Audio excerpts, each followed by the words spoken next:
Semenjak pandemi COVID-19, pemerintah di berbagai negara menerapkan lockdown sebagai upaya mengurangi meningkatnya penyebaran virus corona.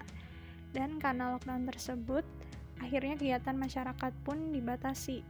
Kebijakan lockdown ini berdampak pada perekonomian negara-negara yang menjadi semakin menurun. Di berita pun kita mengetahui bahwa sejak pandemi COVID-19, perusahaan banyak yang melakukan PHK karena perusahaan tidak mampu untuk menggaji karyawannya sebab perusahaan tidak mendapat pemasukan dana dari konsumen.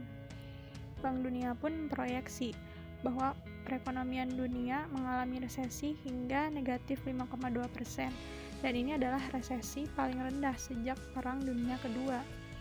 Berikut penjelasan dari CNBC Indonesia mengenai resesi ekonomi global.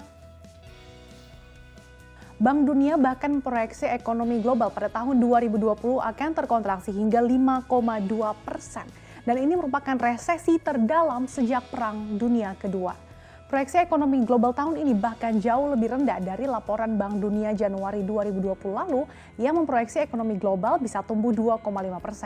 Namun Bank Dunia menilai pertumbuhan ekonomi global ini akan pulih tahun 2021 dengan pertumbuhan 4,2%. Namun di tengah resesi ekonomi global akibat pandemi ini, ada beberapa perusahaan yang justru meraup banyak untung akibat pandemi. Antara lain yaitu perusahaan Amazon, perusahaan yang bergerak di bidang belanja online. Dikabarkan kekayaan CEO Amazon yaitu Jeff Bezos meningkat 24 miliar dolar Amerika. Lalu yang kedua ada CEO Zoom, yang seperti kita tahu bahwa Zoom adalah aplikasi yang sering digunakan untuk berkomunikasi selama physical distancing. Kekayaan Eric Yuan, sang CEO, meningkat sebanyak 7,8 miliar US dollar. Lalu yang ketiga ada juga Netflix, platform streaming film secara online. Ini juga mengalami peningkatan pendapatan selama pandemi. Subscribers Netflix bertambah hingga 16 juta selama pandemi ini. Akibat meningkatnya penghasilan perusahaan-perusahaan ini, dan juga dikarenakan masyarakat Indonesia yang juga banyak menggunakan platform Netflix dan Zoom, akhirnya Menteri Perekonomian kita yaitu Ibu Sri Mulyani menetapkan kebijakan pemungutan pajak dari aplikasi tersebut.